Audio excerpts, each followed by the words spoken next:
Hayag soon, maayong adlaw o maayong gabi.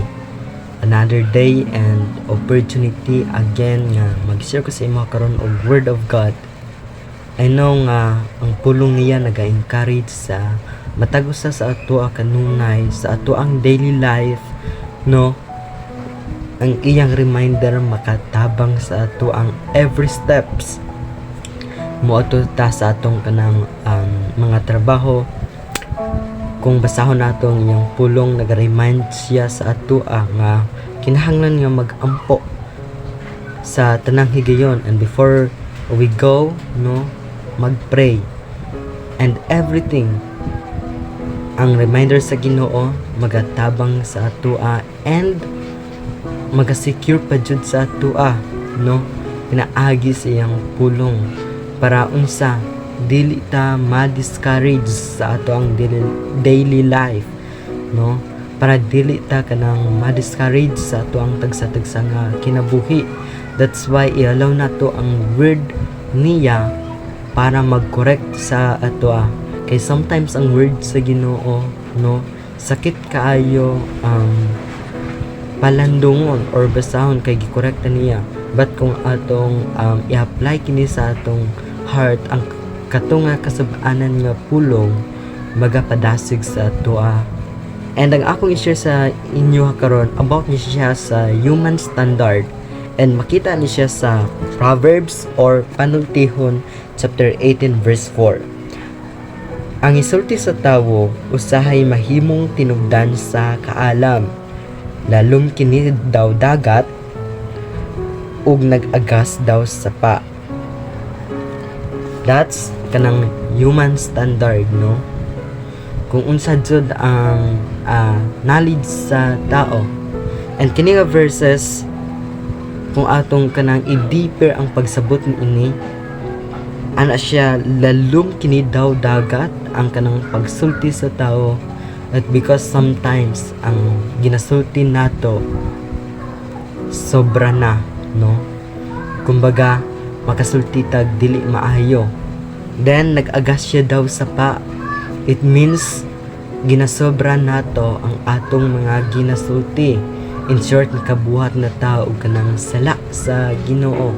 It because sa atong panulti nga dili maayo. And kini nga verses, I know nga very popular kaayo ni siya sa as a human standard, no, sa mga katauhan. Naka-imagine ba ka sa mga tawo nga kanang nagabuhat og dili maayo?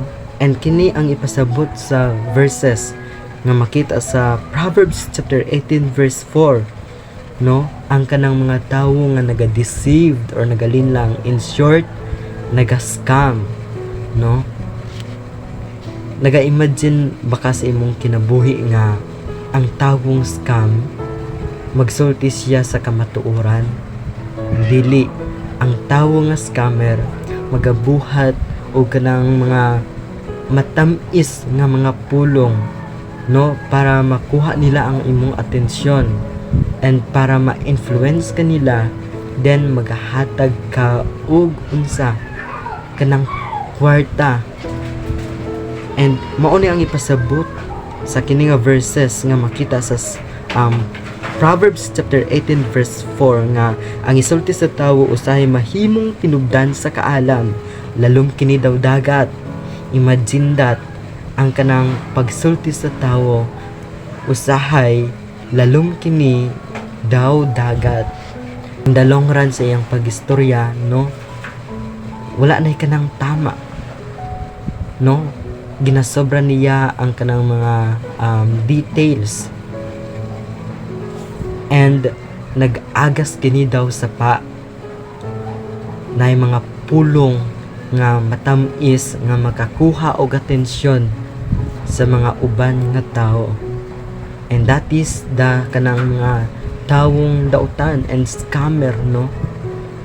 Tanan nga mga tawong scammer or dautan, ang ilang ginabuhat dili maayo, no, magabuhat sila or na sila gina-create nga mga pulong or mga strategy, no, para ma-deceived or malinlang ta, no, nga mga kapwa pud nila nga tao.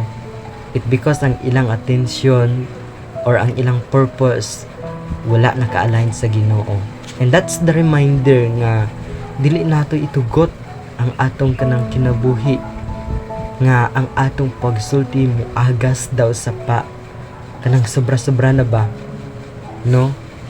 And dili pud ta mo sugot nga ang atong kanang pagstorya, no, lalom na daw kanang dagat.